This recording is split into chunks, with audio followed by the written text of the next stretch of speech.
Ya.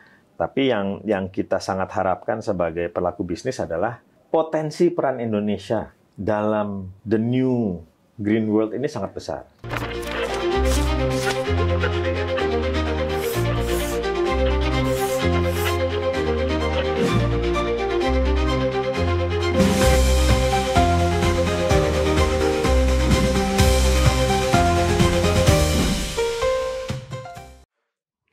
Welcome back to Peer to Peers.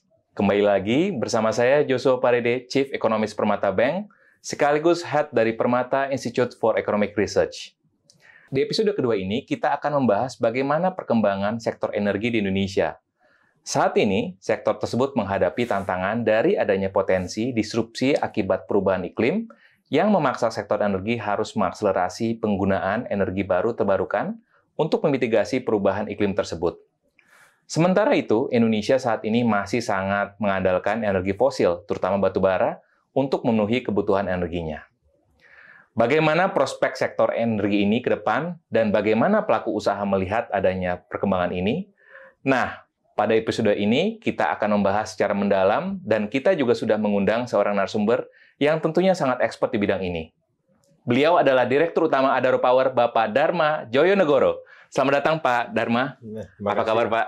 Baik, makasih. Terima kasih untuk berkenan hadir, Pak, dan untuk sharing dalam podcast kami pada kesempatan ini. Terima kasih, Pak. Sebelum kita masuk ke pembahasan secara mendalam bersama Pak Dharma, kita bisa minta sedikit gambaran, Pak, gambaran singkat. Apa sih yang dimaksud dengan energi baru terbarukan dan juga apa yang membedakan dengan energi konvensional lain yang sudah ada saat ini? Silakan, Pak. Ya, mungkin simpelnya aja energi baru dan terbarukan. Intinya sih sebetulnya energi yang ini yang renewable sebetulnya. Sebetulnya yang paling cocok itu renewable. Ya. Jadi tidak seperti energi fossil fuel, ya kan, itu sesuatu yang kita ambil dari dalam bumi terus kita bakar dan hilang gitu. Ya. Kalau baru terbarukan ini energi seperti surya misalnya, atau angin, atau air yang secara teori at least tidak pernah habis. Ya kan? Jadi itu satu definisi. Tentunya definisi kedua yang mungkin lebih relevan atau lebih digaungkan di dunia sekarang ini adalah energi yang secara emisi karbon lebih bersih, lebih kecil. Jadi misalnya balik lagi kalau kita ngomong PLTG gitu, pembangkit listrik tenaga gas, itu biar gimana walaupun relatif bersih tetap ada emisi karbonnya. Sementara sesuatu seperti surya atau bayu tidak ada. Ya, oke. Terima kasih Pak Dharma dan atas penjelasan singkatnya. Nah, peers dan juga Pak Dharma terkait dengan sektor energi ini, sebenarnya kami juga sudah melakukan kajian kecil-kecilan, Pak, terkait dengan bagaimana perkembangan EBT di Indonesia dan posisi dari bauran energi di Indonesia.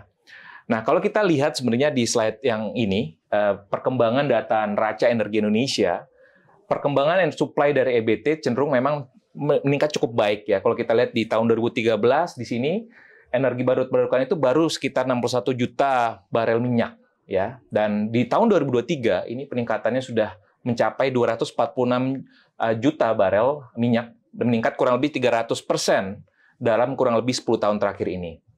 Selain itu pun juga kalau kita lihat proporsi dari EBT dalam suplai energi primer di Indonesia ini juga cenderung meningkat, Pak ya. Dari kalau kita lihat yang warna hijau itu terutama memang dari 4,8% ya, di sini yang merah ini 4,8% menjadi saat ini sekitar 13,2% di tahun 2023 yang lalu.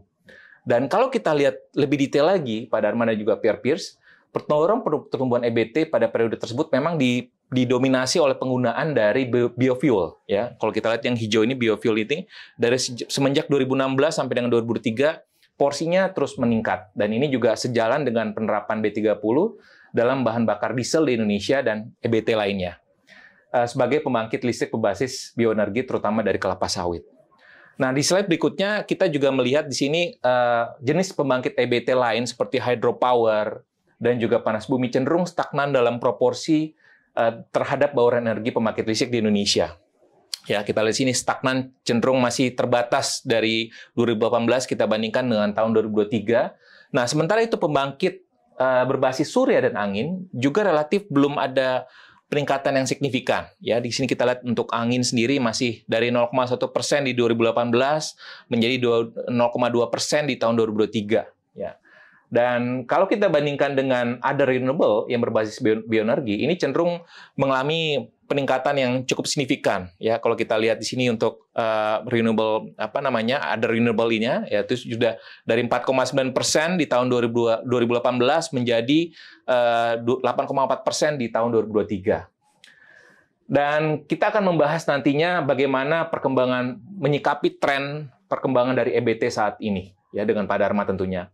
Dan di slide terakhir ini kami juga menampilkan kalau kita bandingkan dengan potensinya, sebenarnya utilisasi dari EBT cenderung masih relatif rendah. Ya, ini menurut Kementerian SDM potensi EBT di Indonesia itu sebenarnya mencapai 3,7 terawatt yang terbesar berasal dari energi surya. Ya, jadi kalau kita lihat sini energi surya ini potensinya masih paling besar. Ya, dengan besarnya potensi energi baru terbarukan ini, semestinya Indonesia bisa mengakselerasi penggunaan EBT di sektor ketenaga kelistrikan.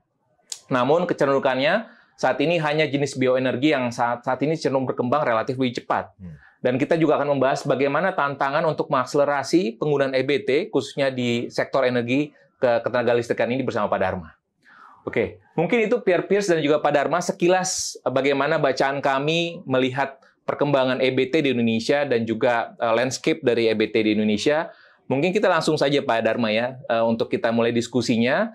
Jadi menurut Pak Dharma berdasarkan data yang kami dapatkan, Adaro Power saat ini tuh memiliki dan mengoperasikan lebih dari 2.200 megawatt pembangkit listrik di Indonesia. Mungkin mungkin boleh dijelaskan secara singkat mengenai landscape dari pembangkit yang dimiliki oleh Adaro Power dan juga mungkin kondisi. Kalau kita bandingkan dengan kondisi Indonesia, bagaimana sebenarnya positioning dari atau perkembangan pencapaian dari investasi EBT dari Adaro Power sendiri? Silakan Pak. Ya, terima kasih. Jadi Adaro Power ini mungkin cerita singkat ya. Adaro Power ini adalah bagian dari Adaro Group, tentunya dari Adaro Energi.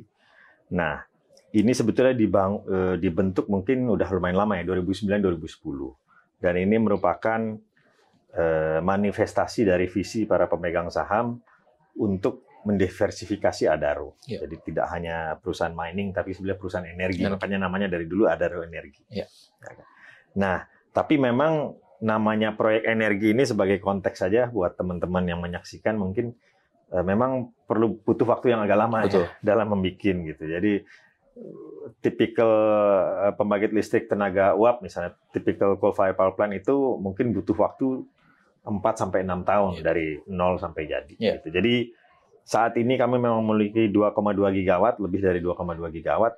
Semuanya saat ini masih PLTU, jadi perusahaan pembangkit listrik tenaga uap yang digerakkan oleh batu bara. Ya, kan ini merefleksikan juga prioritas Indonesia pada saat itu. Ingat bahwa kami mulai dari tahun 2010 gitu ya.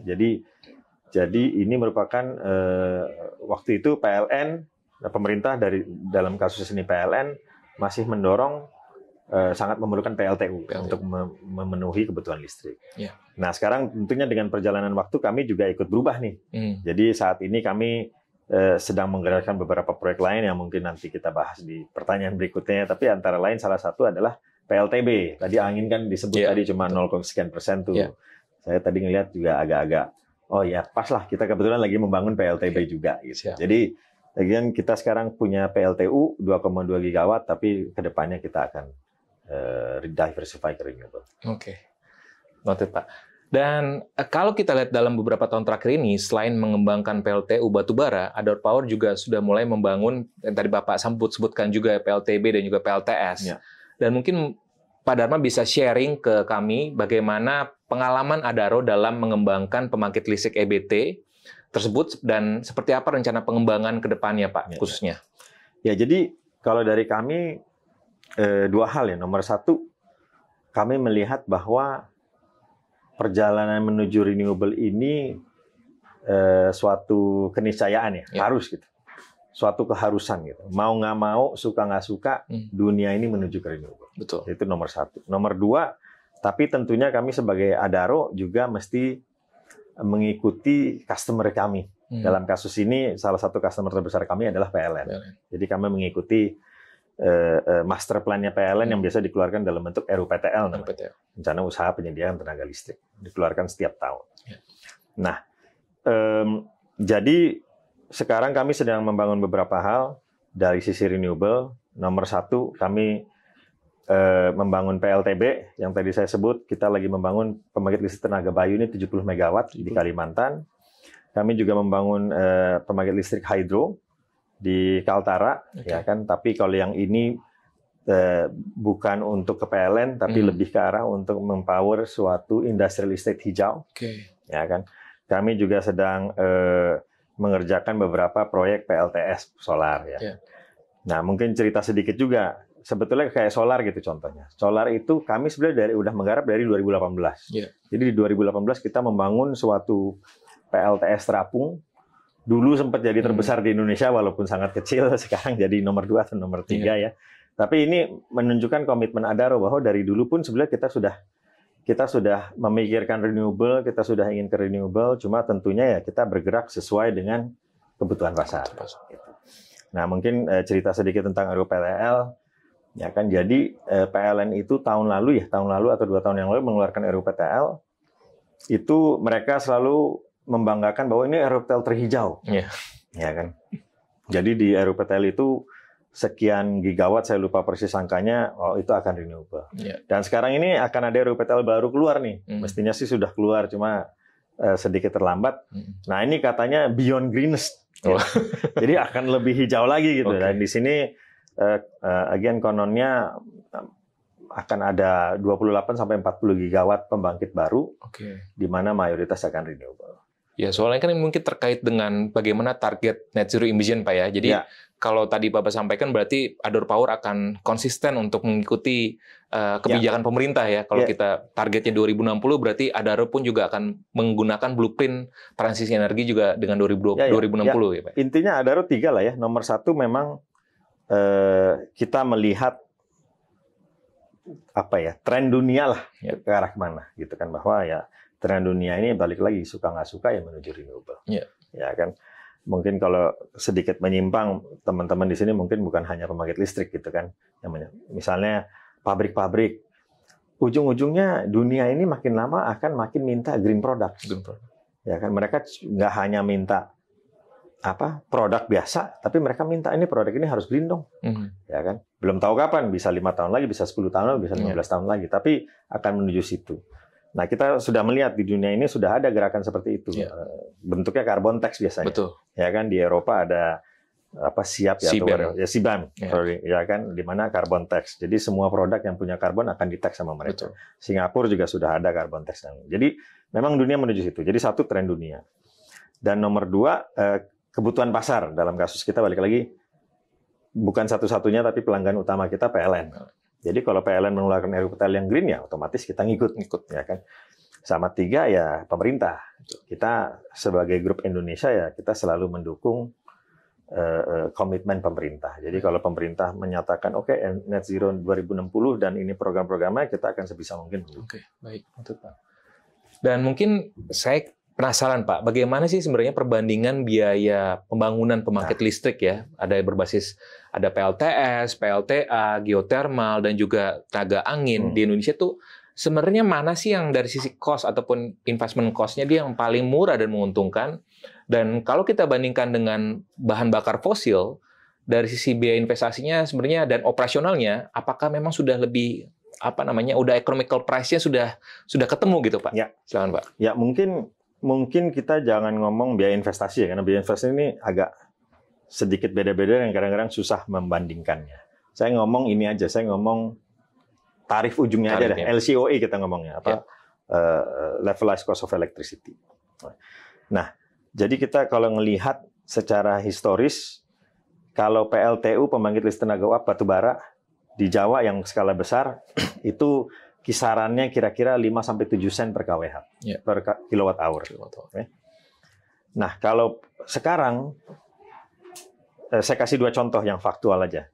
Nomor 1, PLTS Cirata. Itu bukan proyek Adaro. Ya, PLTS Cirata ini tarifnya sudah 5,7 sen kalau nggak salah. per kilowatt hour. Jadi sudah sangat rendah. Yeah.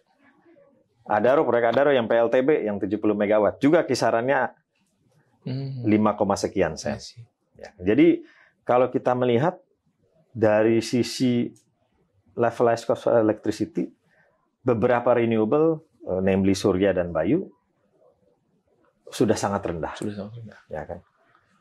Problemnya ada satu. Problemnya adalah untuk surya dan bayu adalah intermittency. Ya. Maksudnya intermittency apa sih? Ya contoh, kita lihat aja matahari gitu kan. Matahari itu nomor 1 nggak 24 jam. Ya kan? Yang jelas sudah pasti kalau di Indonesia ya cuma 12 jam gitu kan. Dari jam 5 pagi sampai jam 6 sore. Nomor 2 ada urusan hujan, urusan awan, dan lain-lain. Jadi kalau di Indonesia itu secara rata-rata ekuivalennya matahari itu cuma bisa 15-18%. Jadi kalau bagi-bagi PLTU batubara bisa jalan 100% sehari. Matahari itu paling bisa 15-18%. Angin slightly better tapi kisarannya masih 35-40%. Jadi semua ini ada intermittency. Nah, intermittency itu memang ada solusinya pakai baterai. Ya, cuma balik lagi kalau PLTS tadi kita ngomong Cirata contoh 5, sekian sen. Benar, 5 sekian kita bisa bikin sekarang. Kalau pakai baterai langsung 20 sen. Cost-nya langsung nambah, Pak. Cost-nya langsung naik. Karena penggunaan baterai drastis, itu, Pak ya. Kalau untuk bisa supply tenaga surya selama 24 jam berarti mereka mesti nambah panelnya, mesti nambah baterainya. Harganya akan dengan cepat sekali naik ke 20 sen. Jadi problemnya sebetulnya lebih ke arah situ. Jadi intinya si renewable ini sebenarnya secara stand alone sudah kompetitif. Beberapa ya, surya, bayu jelas, PLTA pun juga. Tapi kalau memperhitungkan intermittency, itu yang bikin problem. Baik. Terima kasih, Pak.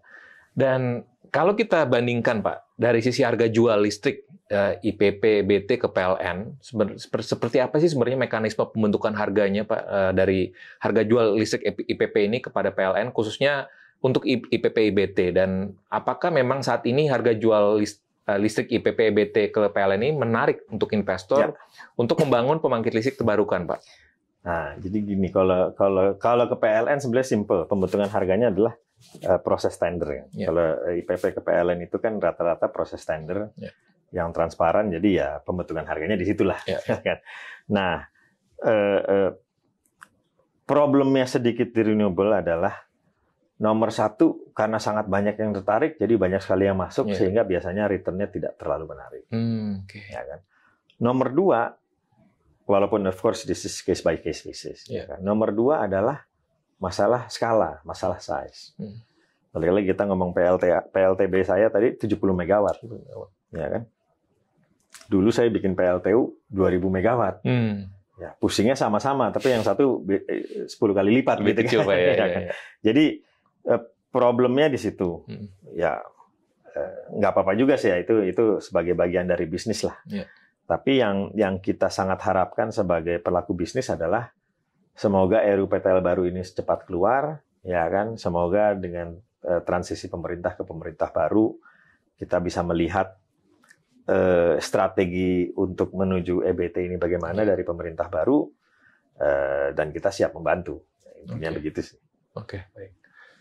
Dan kalau tadi kita lihat investasi EBT di Indonesia kan memang cenderung stagnan dan bahkan agak relatif menurun, Pak ya. Dan kira-kira bagaimana pandangan Bapak sih terkait dengan itu, dan apakah memang masih banyak tantangan dan hambatan dalam investasi EBT di Indonesia, dan apa kira-kira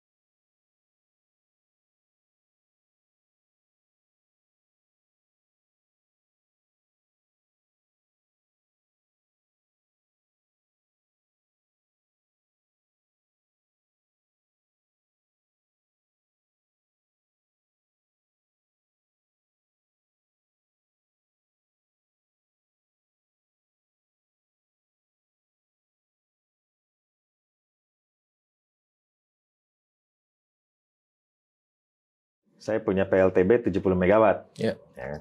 Nah, tapi nomor 1 ini udah lebih kecil. Tapi bukan hanya itu, ini 100 megawatt, saya jualannya 100 megawatt 100% loh sehari. ini 70 megawatt cuma sekian ya, 30 something persen sehari. Jadi revenue buat saya pun jauh lebih kecil. Ya, jadi itu nomor satu. Ya kan dari sisi pelaku bisnis nih. Kalau spesifik Indonesia, ada juga bahwa kita semua masih menunggu RUPTL. Ya. Karena untuk bisa PLN melakukan tender, mereka perlu RUPTL, dan RUPTL belum keluar sehingga belum bisa tender. Betul. Ya kan? Jadi kita semua masih nunggu-nunggu nih. Betul. Ya kan? Lagian PLTB kami ini mungkin tender renewable yang berhasil yang pertama dalam 3-5 tahun terakhir ya. Ya kan salah satu lah. Nggak ada beberapa yang lain, tapi ini salah satu. Jadi availability of projects juga sangat penting. Nah, tapi memang dari sisi potensi sebenarnya sangat bagus. Ya kan tadi disebut itu figur SDM, saya ingat walaupun figurnya sangat didominasi surya ya, tapi anggaplah yang surya kita potong separuh pun masih sangat besar gitu kan. Besar, ya. Ininya. Oke. Nah ini Pak, berkaitan pemerintah kan dan DPR ini sedang menyelesaikan rancangan undang-undang energi baru terbarukan ya. Menurut Pak Dharma sendiri, apa sih poin-poin penting yang harus dimasukkan ataupun diatur dalam undang-undang tersebut? Silakan Pak. Ya, terlalu banyak sih untuk disebut ya satu-satu. Tapi mungkin hal-hal yang baru di dunia baru ini kan. Mungkin mungkin gini jawabannya. Nomor satu, bahwa kami sebagai pelaku bisnis ya kan melalui berbagai asosiasi yang ada selalu siap untuk diajak berdiskusi oleh pemerintah. Itu nomor satu dulu. Ya kan karena detailnya agak banyak ya. Itu nomor satu. Mungkin yang untuk RUU EBT sendiri usul saya sih ada beberapa. Nomor satu mengenai investasi dibikin lebih mudah. Ya kan itu nomor satu. Nomor dua, di renewable ini ada beberapa konsep yang baru yang dulu tidak ada. Nomor satu konsep renewable energy certificate. Ya kan? Karena balik lagi, karena tadi yang saya sebut harganya, affordability-nya masih sangat beda dan lain-lain, skala juga masih beda. Untuk mengharapkan Indonesia 100% renewable dalam waktu dekat tidak mungkin. Pasti perlu waktu. Betul. Tapi di sisi lain, industri ini, balik lagi yang saya bilang, at some point akan perlu green product. Ya kan? Belum tahu kapan, 5 tahun lagi, 10 tahun lagi, 15 tahun lagi. Tapi mereka akan perlu sertifikasi menyatakan bahwa, saya nih benar-benar produknya green ya. Ya kan? Ya kan zaman sekarang, saya kemarin baru ketemu teman saya, dia punya bisnis sustainable fishing. Jadi dia jualan ikan, ya kan, di mana dia punya sertifikat bahwa ini fishingnya sustainable. Jadi bayangin makanan aja udah begitu, apalagi produk green nanti. Nah jadi industri ini pasti akan perlu sertifikat nih, bahwa listrik yang saya beli sekian persen hijau. Ada industri yang akan sangat peduli, ada industri yang nggak peduli. Ya kan? Jadi industri yang nggak peduli mungkin ya whatever, saya pokoknya cari industri murah. Industri yang peduli akan ngomong, enggak, saya perlunya sekian persen hijau nih, gitu kan. Nah, jadi akan perlu renewable energy certificate. Jadi mungkin RUU EBT ini kalau bisa mengakomodir bahwa ada konsep itu. Ya kan? Terus ketiga, menurut saya yang akan agak beda dengan sebelumnya adalah dalam EBT ini kemungkinan suatu proyek itu mengandalkan beberapa sumber energi sangat mungkin. Misalnya, kita kalau bikin PLTA, ya kan pakai ada air, bisa aja kita bikin waduk misalnya, waduk ada air, ada reservoir, di atas reservoir kan bisa kita taruh PLTS, ya kan? Atau misalnya kita punya suatu hamparan, anginnya bagus, oke kita taruh PLTB, tapi di antaranya kita bisa taruh PLTS juga, ya kan? Jadi itu contoh-contoh kombinasi Pak ya, kombinasi. Nah itu mungkin sepengertian saya. Saat ini masih sangat susah untuk mempunyai kombinasi sumber energi dalam satu PPA, dalam satu kontrak jual beli dengan PLN gitu. Jadi mungkin kalau bisa RUU EBT ini untuk mengakomodasi itu juga. Baik. Oke.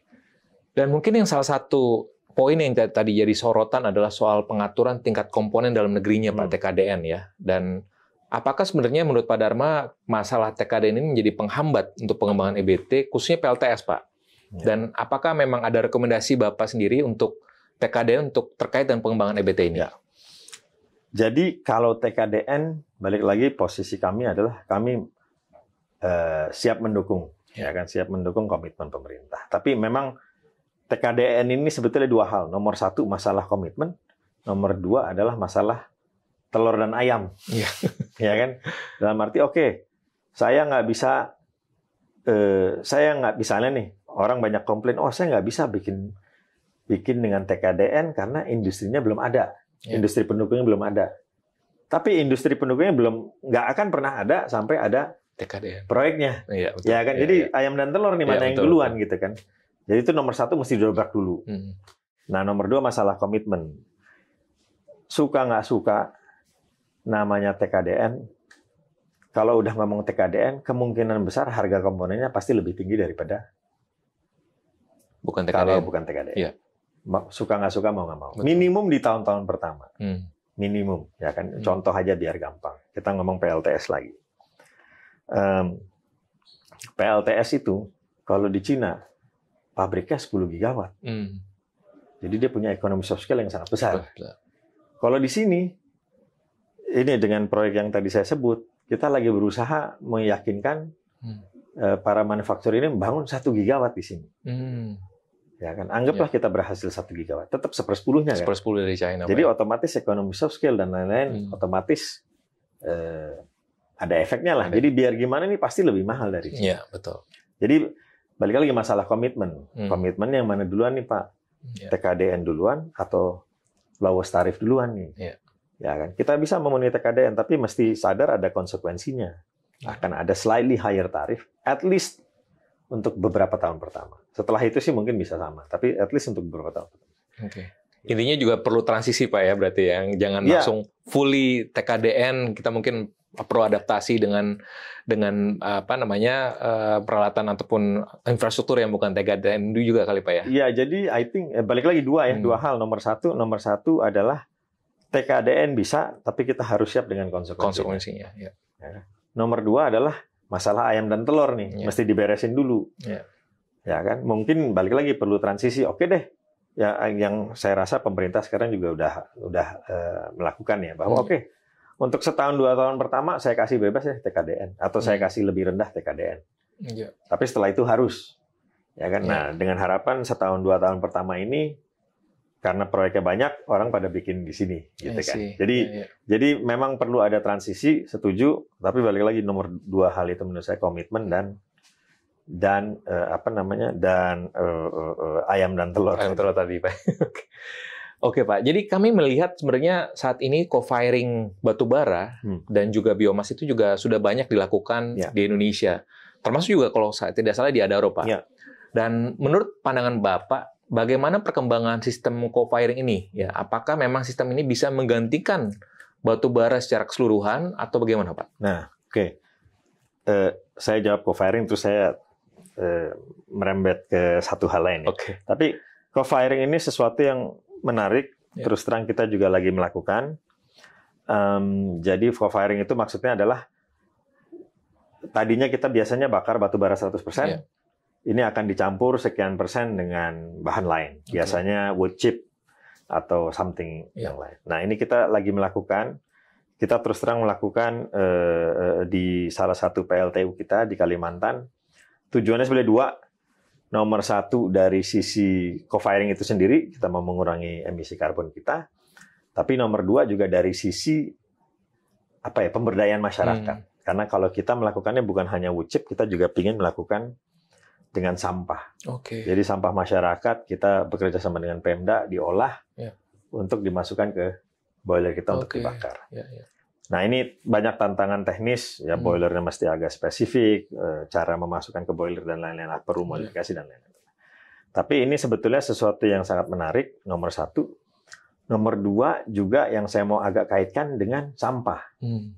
Ya kan, bahwa ini sebetulnya bisa menjadi salah satu solusi untuk sampah. Ya kan kita sering ngomong Jakarta polusi dan lain-lain, ya mungkin ini salah satu bukan hanya polusi ya, tapi bahwa sampah kita di Bantar Gebang dan lain-lain sudah mendekati kapasitas. Nah, ini menjadi salah satu solusi sebetulnya. Jadi sampah ini sebetulnya bisa nih dibakar, ya kan, untuk menghasilkan listrik. Jadi ini sebenarnya salah satu solusi. Tapi terus terang aja, kalau full sampah dibakar masih agak mahal.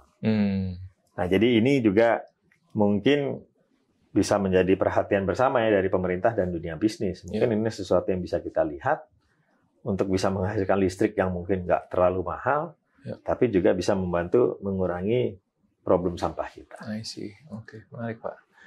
Dan mungkin tadi saya menarik sekali. Jadi kalau kita lihat menurut Pak Dharma, bagaimana sih pandangan ataupun kondisi dari bauran energi Indonesia ke depannya? Apakah memang tadi net zero emission by 2060 itu akan tercapai, ataukah memang ada hambatan-hambatan? Dan juga tadi Bapak juga sampaikan dari sisi consumernya sendiri ataupun bayarnya sendiri itu udah dan keinginan untuk green product gitu ya. Apakah memang harapan dan impian kita semua bersama itu akan bisa terlaksana, Pak?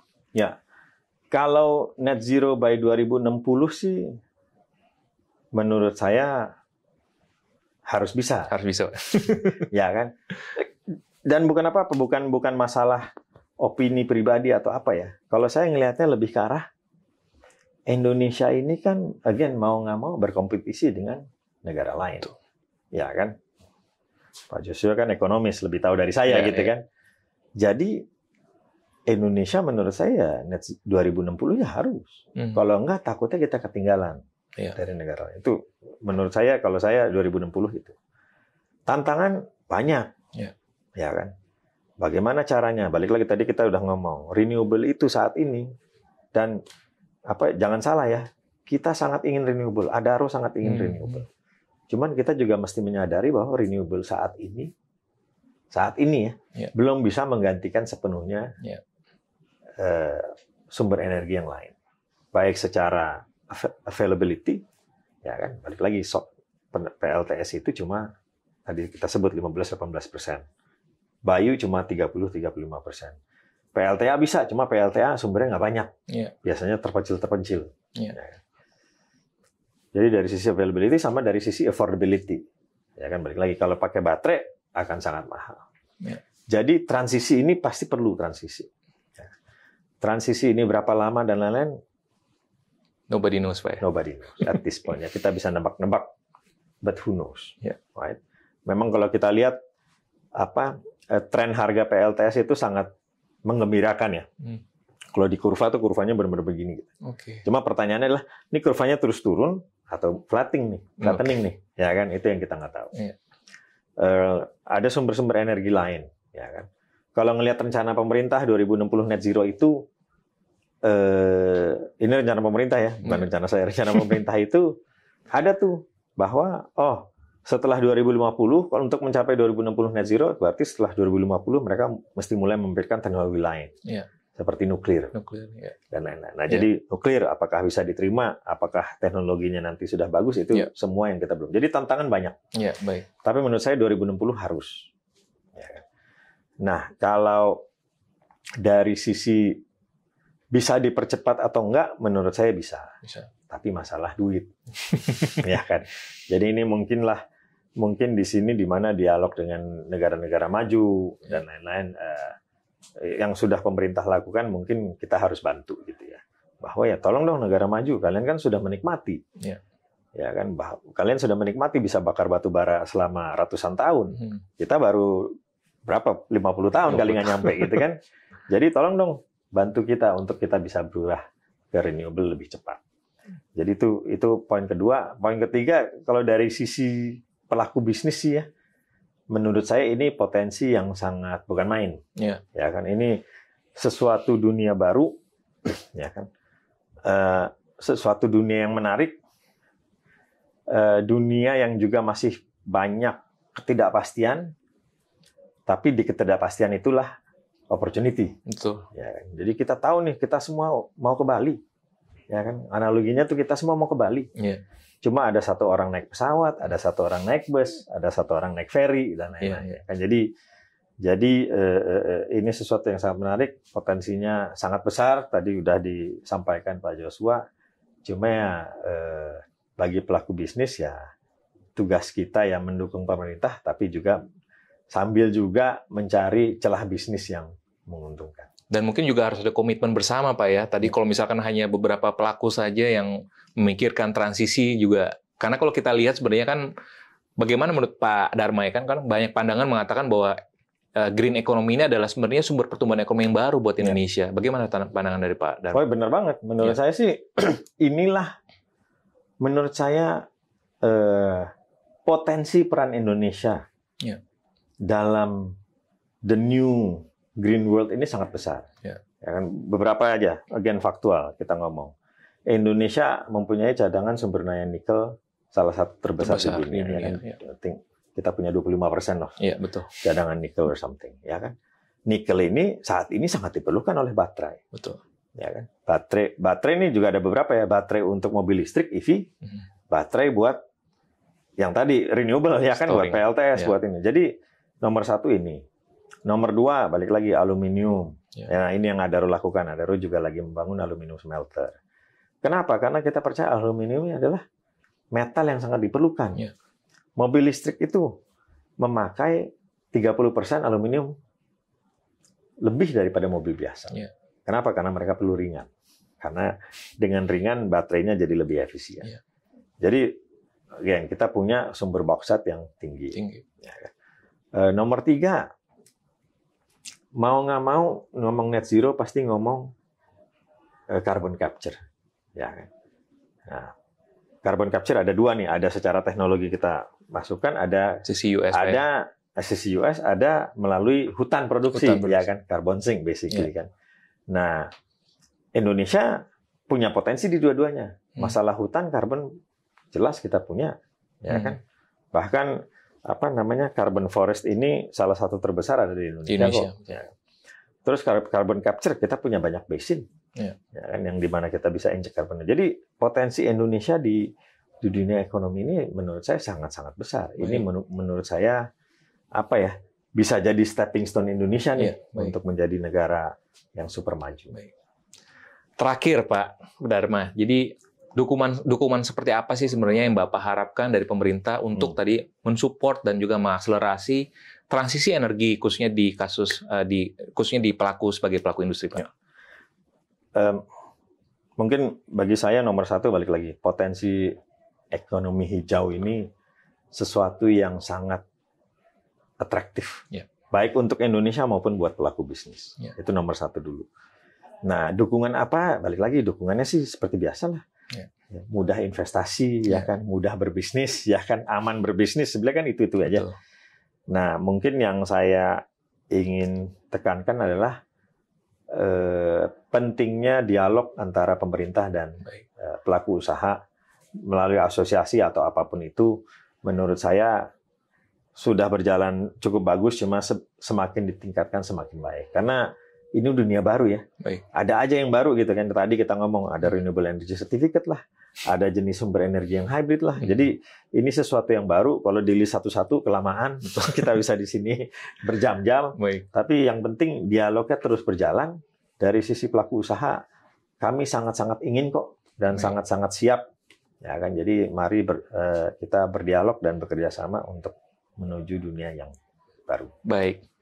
Baiklah Pak Dharma, sayang sekali kita harus sudahi diskusi kita kali ini karena sebenarnya kita masih banyak sekali topik yang mau kita bahas. Namun karena keterbatasan waktu kita mungkin sudahi dulu Pak. Semoga apa yang sudah kita diskusikan ini bisa bermanfaat ya buat peer-peers ya ke depannya dan juga buat masyarakat luas agar bisa memahami sebenarnya apa sebenarnya konteks ataupun tantangan yang dihadapi oleh pelaku industri EBT ini ke depannya dan juga bagaimana kolaborasi antara perbankan dan juga pelaku industri dan juga dengan pemerintah Pak ya. Tadi poinnya saya tangkap sekali bahwa perlu ada komunikasi yang erat antara pelaku industri dan juga pemerintah sehingga setiap ada isu atau tantangan tentunya ada solusinya Pak ya. Tadi sampaikan bahwa kebijakan dan diharapkan juga dengan RUU EBT ini pun juga diharapkan akan bisa menjawab tadi sebagian dari tantangan-tantangan yang dihadapi oleh pelaku EBT sendiri. Sekali lagi thank you Pak Dharma untuk kesediaannya untuk meluangkan waktu hadir di Peer to Peers pada kesempatan kali ini. Sukses untuk Pak Dharma ke depannya dan Untuk Peer Peers, thank you untuk bersama kami di episode ini. Semoga sharing dari Pak Dharma ini bermanfaat dan sampai jumpa di Peer to Peers selanjutnya. Thank you Pak Dharma. Thank you. Thank you Pak. Thank you.